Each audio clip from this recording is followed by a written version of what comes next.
Seuls, les trois frères n'arrivaient pas à avoir la preuve du passage de l'ours dans le vallon de la Fauge. Il leur fallait de l'aide. Mathis eut une idée. Si nous tenions un conseil pour nous organiser, comme à la mairie, papa nous dit que les adultes font ainsi pour trouver des solutions aux problèmes du village. Mais tu te rends compte, Mathis, il va falloir prévenir tout le monde, on n'y arrivera jamais. L'ours sera depuis longtemps parti dans le reste des Alpes, dit Elliot. On peut tous crier, renchérit intelligemment Corto, le plus jeune des frères. Ils se souvinrent que c'est ainsi que le lynx avait été alerté au pas des rages par-dessus les gorges de la Bourne. Il fallait essayer avant d'abandonner cette idée.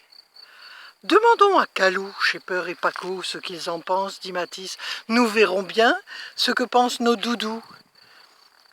Les trois doudous des trois frères pensèrent que c'était la meilleure idée. Chacun d'eux préviendrait ses congénères. Calou les lièvres bruns, Shepper les renards roux et Paco les ânes doux qui gîtaient sur le plateau des quatre montagnes en Vercors du plus loin qu'ils pourraient faire aller l'écho de la rumeur. Aussitôt dit, aussitôt fait.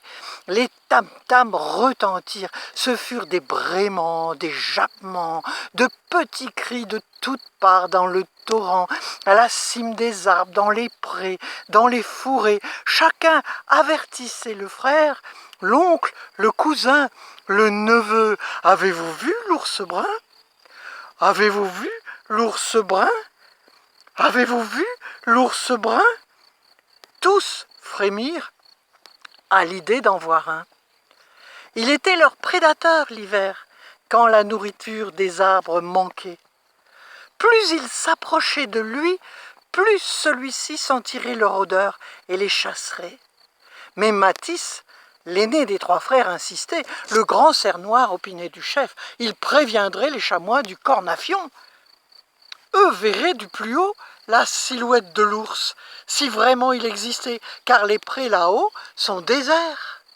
Les touristes s'y aventurent peu.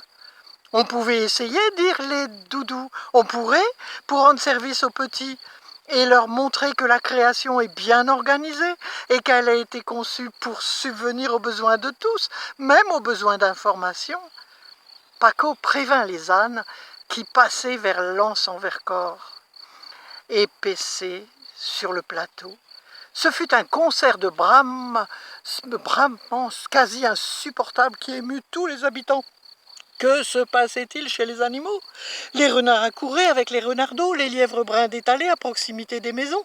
Où allaient-ils donc?